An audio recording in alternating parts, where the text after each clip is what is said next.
వీళ్ళు రాష్ట్రాన్ని ముందుకు తీసుకెళ్తారట.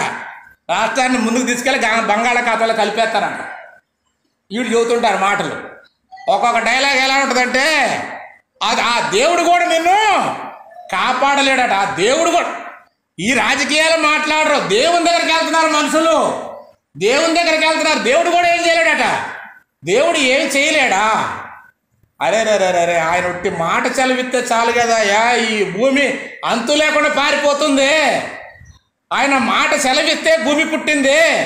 ఆయన మాట సెలవిస్తే సూర్యుడు వచ్చాడే. ఆయన మాట సెలవిస్తే సమస్తం కలుగుతున్నాయే. ఆయనతోటి బేరాలు పెడతారు ఏందండి? నాకు అర్థం కాక ఈ రాజకీయ నాయకులు, సినిమా యాక్టర్లు, ఈ రాజకీయ నాయకులు ఏమంటారంటే, ఆ దేవుడు వచ్చినా నిన్ను ఎవడ కాపాడలేడురా. ఎంత బలుపండి ఇది, ఎంత బలుపంటే ఆ దేవుడు వచ్చినా కాపాడలేడట.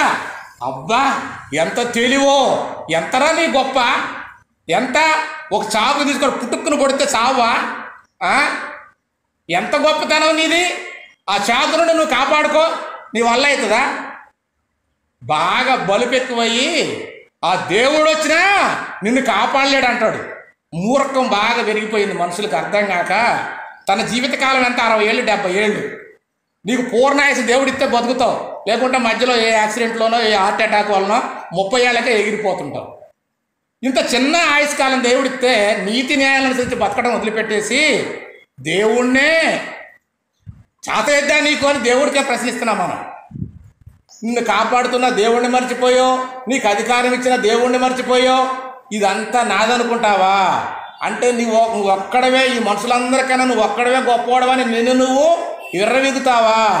అంటే ఇందులో నా ప్రణాళిక కానీ, నా ఉద్దేశం కానీ, నా పిల్లల మీద నీకు అధికారం ఇచ్చాను అంటే నువ్వు నన్ను కనపరచాలి కదా. ఇదంతా నీ తెలివి అనుకుంటున్నావా? ఇక్కడ మనుషుల్లో ఎవ్వరు తోపు లేరు.